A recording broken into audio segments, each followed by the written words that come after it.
నరక చతుర్దశి రోజు నువ్వుల నూనెతో దీపాలు వెలిగించాలి, అలాగే నువ్వులతో చేసినవి ఏవో ఒకటి భుజించాలంటూ ఉంటారు కదండి. నువ్వుల లడ్డూలైనా కావచ్చు, నువ్వుల పొడైనా కావచ్చు, ఏదో ఒకటి భుజించాలంటారు కదా. నువ్వుల లడ్డూని నేను సింపుల్గా ఎలా చేసేస్తానో చూపించేస్తాను, చూసి మీరు కూడా తప్పకుండా ట్రై చేసేయండి. ముందుగా అయితే మనకి కావాల్సిన అన్ని నువ్వులు తీసేసుకొని నీట్గా వాష్ చేసేసి గాలించేసి ఒక క్లాత్ మీద ఆరబెట్టి పెట్టేసుకోవాలి.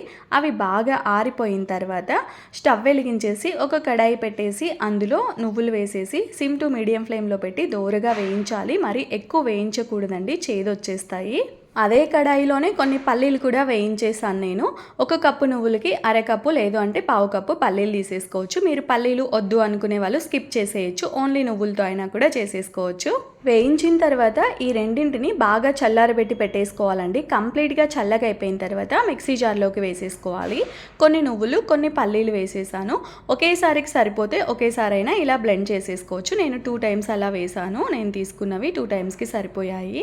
ముందుగా నువ్వులు పల్లీలు బరకగా బ్లెండ్ చేసుకున్న తర్వాత అందులోకి బెల్లం సరిపడా వేసేసుకోవాలి. ఒక కప్పు నువ్వులకి అరకప్పు నుంచి ముప్పావు కప్పు వరకు మీరు బెల్లం తీసేసుకోవచ్చు. మీరు తినే తీపిని బట్టి మీరు బెల్లం అయితే యాడ్ చేసేసుకోండి. నేను చెప్పాను కదండి 2 టైమ్స్ అలా వేసానని చెప్పి 2 టైమ్స్ అయితే బ్లెండ్ చేసి పెట్టేశాను. మరీ మెత్తగా బ్లెండ్ చేసుకోకుండా కొంచెం బరకగా బ్లెండ్ చేసుకుంటే లడ్డూలు టేస్ట్ చాలా బాగుంటాయి.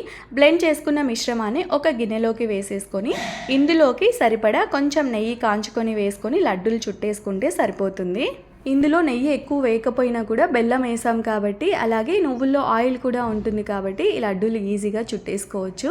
నువ్వుల లడ్డూని ఇలా సింపుల్గా అయినా చేసేసుకోవచ్చు, లేదు అంటే అమ్మ పాకం పట్టి ఇంకోలాగా కూడా చేస్తారు. అది ఇంతకుముందు నేను ఒక షార్ట్ వీడియో తీసాను.